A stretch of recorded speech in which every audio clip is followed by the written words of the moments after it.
support and for all that he's done to provide guidance for the university. But I also want to thank Dr. Subical. We've known each other for a long time. Our wives went to college together. Our wives were at each other's wedding, and in fact I had the opportunity to spend some time with his granddaughter just this past spring. Thank you. So while this may be my first trip here to the club, it's not my first time around the barn with many of the members who provide the bedrock of this community. And the bedrock of a community is in the world of education.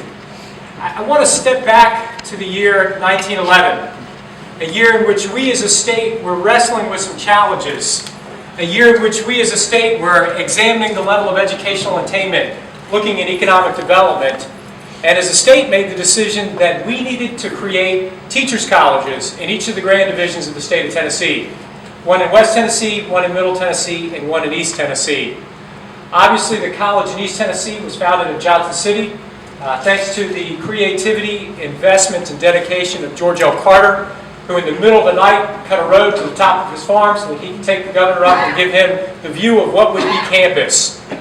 But from that point in time, fast forward now to today, a week before the start of the fall semester in 2014, what has happened in Johnson City has impacted not only Johnson City, but it's impacted all of East Tennessee. When I think of East Tennessee, it's everything from Strawberry Plains up and over. And if you were to look at that region, the school teachers, the doctors, the nurses, the lawyers, the bankers, the businessmen, the majority of the individuals who run this region receive their education and training at ETSU. We're an institution from our founding that's been focused on one thing, and that's been serving the people of East Tennessee and improving the quality of life in East Tennessee.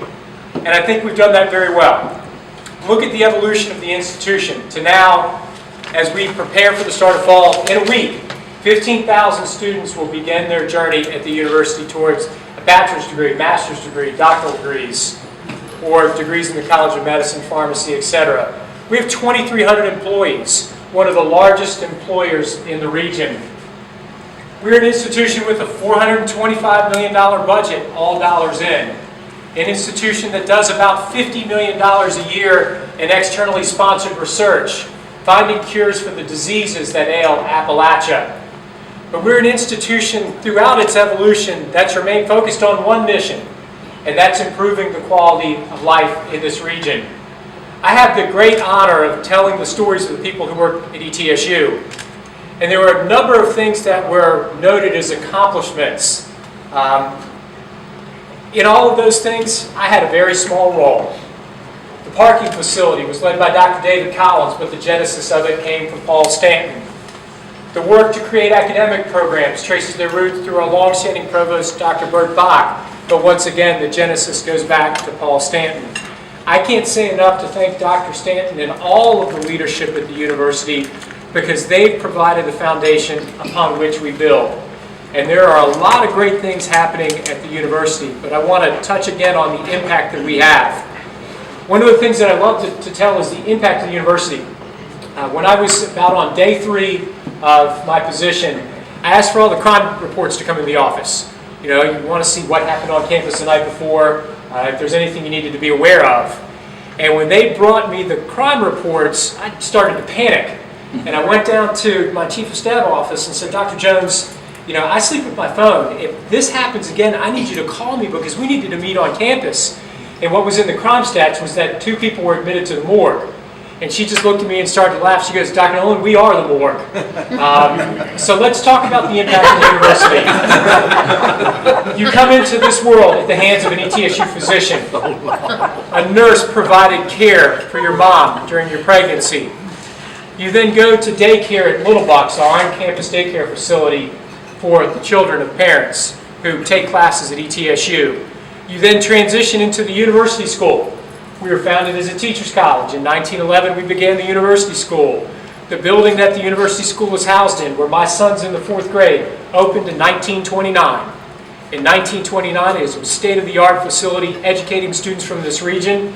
And in 2013-14, it was voted the #1 middle school in East Tennessee and a top 10 high school in the state of Tennessee. So we've been doing it well since the founding.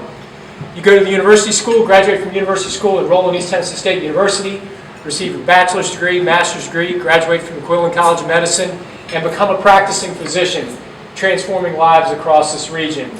You then exit this earth at the hands of the morgue run at East Tennessee State University. There are few universities in this world that have an impact on a region from birth to death the way that we do. If you were to draw a 60-mile circle around Johnson City, 80% of the people in that 60-mile circle who have a college degree have that degree from East Tennessee State University. Now, I know there are other universities in the state. There are great universities in this state. Institutions committed to research, institutions committed to a land-grant institution, institutions down in Chattanooga who Dylan's going to knock the socks off of, and we're defending them again in the Southern Conference.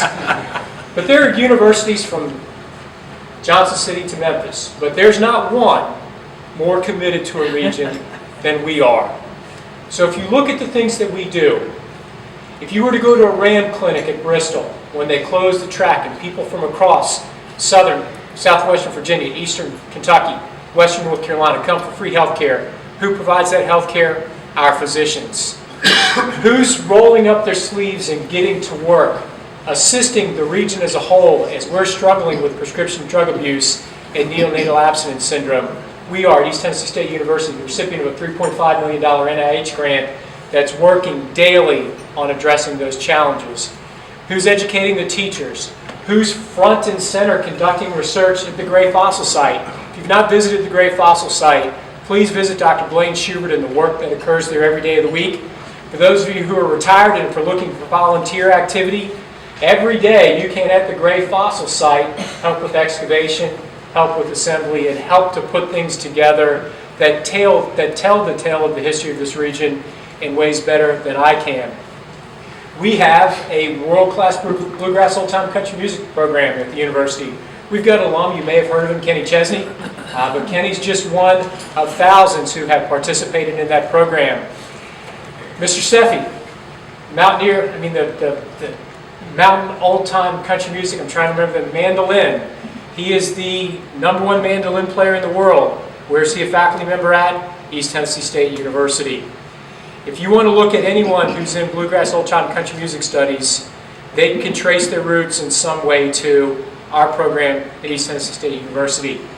Did you know that we have a master's degree in storytelling, and that the Storytelling Festival in Jonesboro, what's the backbone of it? East Tennessee State University. Did you know that on our campus, and this one, everyone's finished eating? Okay. Yeah. One of the great things about a university is we have a diversity of programs. I mentioned before the Gray Fossil Site. The Gray Fossil Site is a center of excellence in paleontology, and we've attracted faculty from around the globe to work and study at ETSU. One of our faculty has the world's largest collection of dung. Yes, dung in the world. Dr. Jim Mead. Why? Why does Dr. Mead have that collection? Because it traces its roots to the things that happen at the fossil site and the study of processes of time and how creatures transition from one phase to the next. We have individuals who study tsunamis. We have individuals who lead centers of excellence in banking. We have the largest college of nursing in the state of Tennessee. The largest college of nursing in the state of Tennessee at East Tennessee State University, with pass rates on the NCLEX that are right on par with Vanderbilt. Within the health sciences, that's our mission center of excellence. From Quillen to the Gatton College of Pharmacy, to audiology, to speech pathology, to respiratory therapy, to dental hygiene.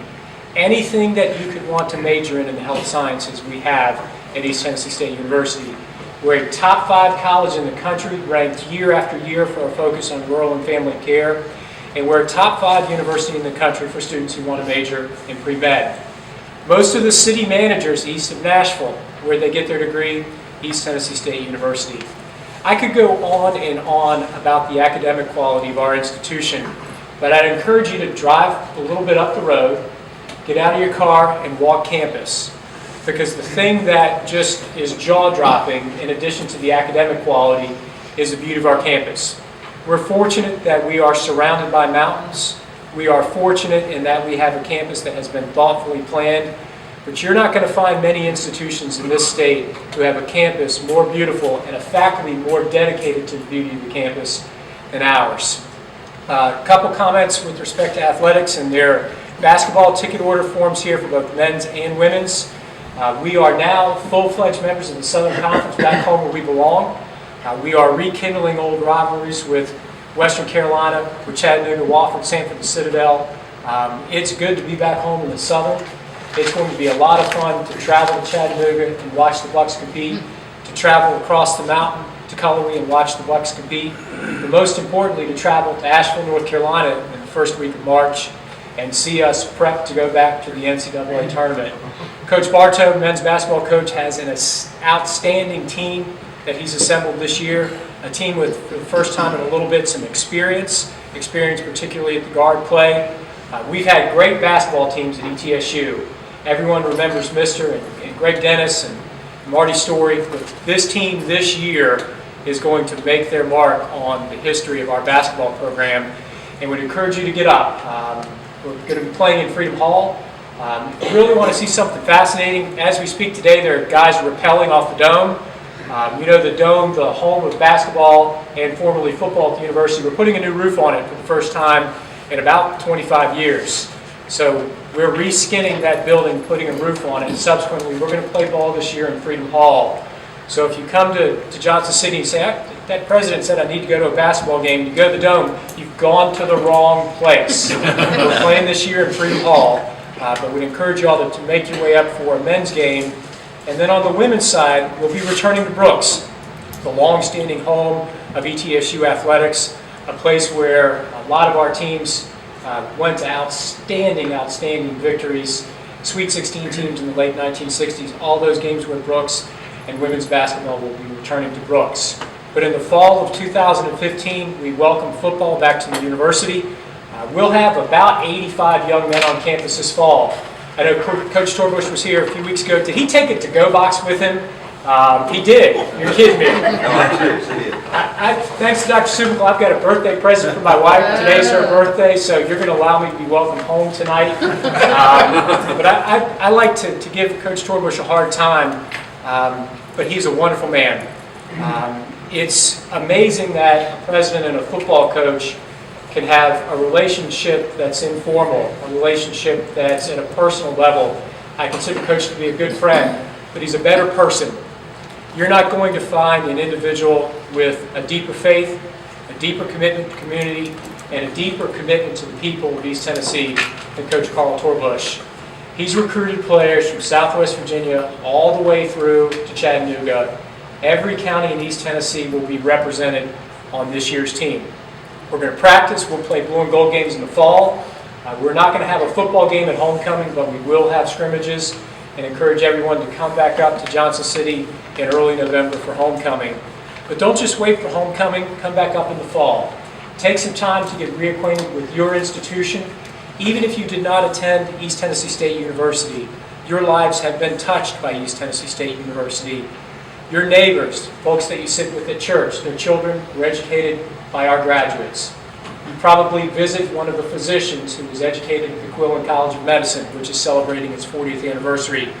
You probably receive care from one of our nurses, who are a graduate of a program that started 60 years ago at the institution. But if you look across this region, we impact this region more than any other university in the state of Tennessee. Our focus is on East Tennessee.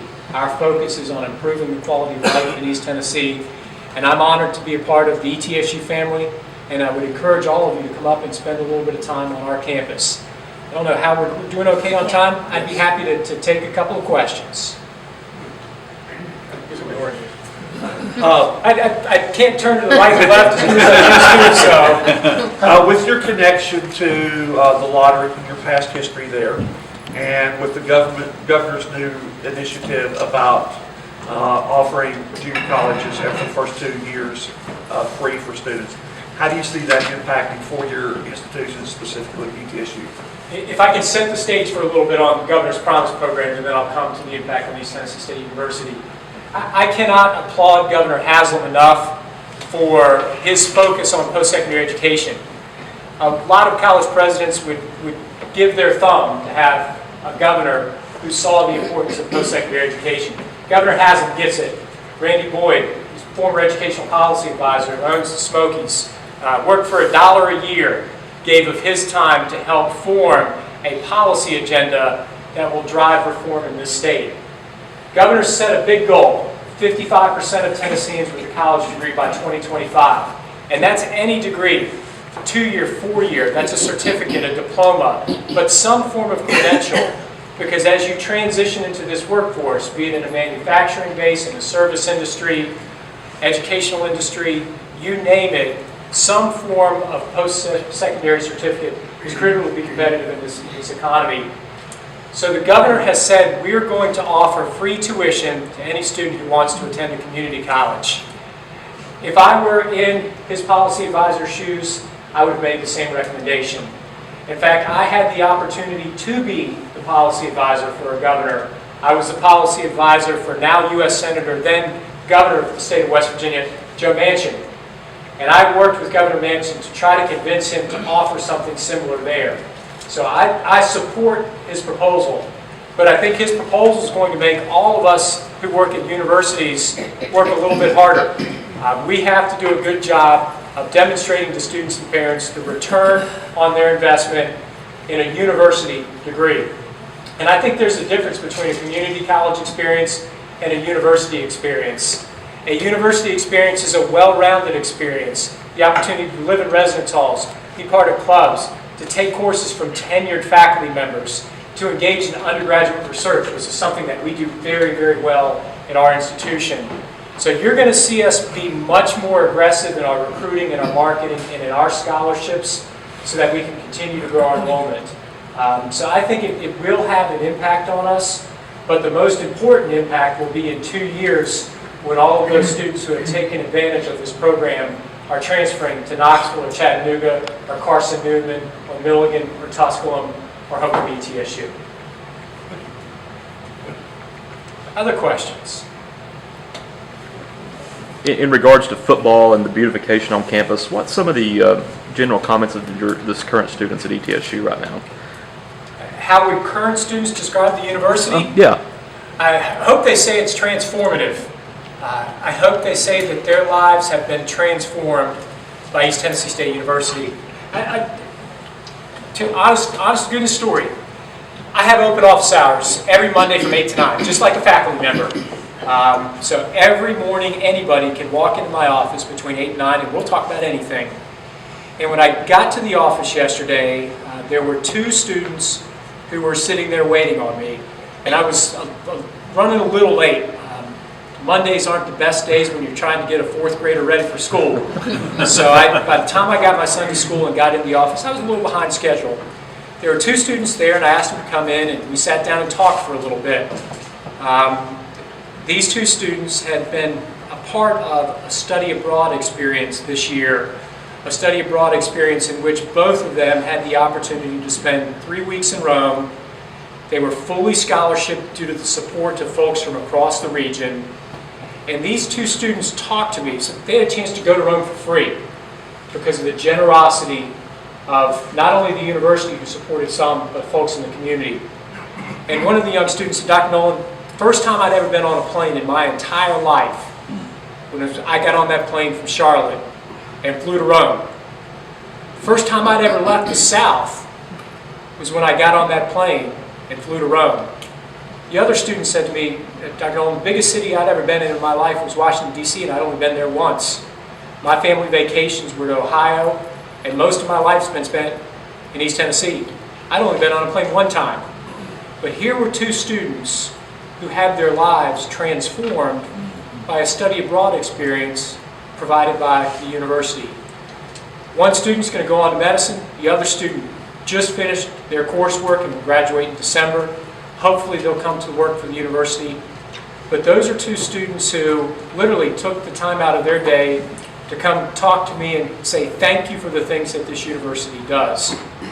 Now you have 15,000 students and 2,300 faculty and staff. You have your headaches. My hair wasn't as gray 2.5 years ago as it is today. But there's no job more rewarding than mine because I get to work with kids. We asked the question today, how many of you went to ETSU?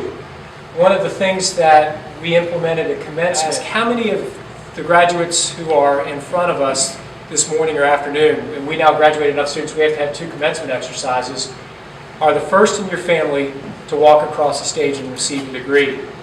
And 40% of the graduating class stands. 40% of the graduating class stands. Not only did these students receive degrees, but the university, something that I have a small opportunity to be a part of, transformed their families for generations. Because their children will receive degrees, and their children's children will receive degrees, and they're going to have a higher quality of life. They're going to have better health outcomes. All of the things that research says comes from having a better educated community. We're a part of that. I do a lot of little things. I don't do many things well. I like to think I can play basketball, but I really can't. But I try real hard, and the students take it easy on me. I tell them they can't foul, and now since I was in an accident in the fall, they really can't foul. But I like to get out and play. It gives me a chance to connect with students in an informal manner, and the young men and women that you see in the gym at 9 o'clock on a Tuesday night probably should be in the library. And after I see them enough at 9 o'clock on Tuesday nights, when I see them on campus, I'd say, you know what, you're going to go to the library tonight, I'm going to come find you. So now fast forward to a basketball story in the library. I still like to go to the library and work. It's a quiet place. It's a chance for me to pretend I'm a graduate student again, but it's a chance for me to really sit down and think and to write and to reflect. So there was a day this summer when I was in the library, day before the 4th of July. It was July 3rd. And I spent my morning doing the things I needed to do, and as I got up to walk out to go back to the office, I saw this tall African-American gentleman about maybe 15 feet from me. And from the back, I knew I recognized him, but I didn't quite know who he was. And as I got around to the side, I realized it was Isaiah Brown. Isaiah used to play for us. Isaiah graduated 2 years ago, and he spent the past 2 years playing in Europe. First year, he was in Sweden, and I cannot recall where he played last year. I think Turkey. I went over and talked to Isaiah. I go, Isaiah, what are you doing here? You know, it's the middle of the summer. You graduated. What are you doing here? He had an accounting book out. And he said, well, Dr. Noland, I know I'm not going to be able to play ball for forever. So I'm taking the time that I have to brush up on some skills to try to figure out how to better invest the money that I make so that when my playing time's done, I've got a little bit of a cushion as I transition into whatever comes next in my life. We've got folks like that all across our campus.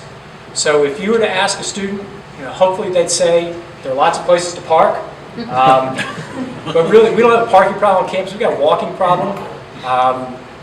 Folks need to just get out and walk. Because when you walk, miraculous things happen. You may bump into someone who could become your husband. You may bump into an old next-door neighbor. You don't know who you'll find on our campus, but you'll find people from East Tennessee. So if you talk to students on our campus, I hope they say they're having a great time.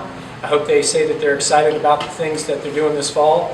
And most importantly, I hope that they say that we love this university so much that we'd recommend it to a next-door neighbor or to a friend. Sorry for a long answer. I feel like a minister again. Other questions? How do you like being the president of ETSU?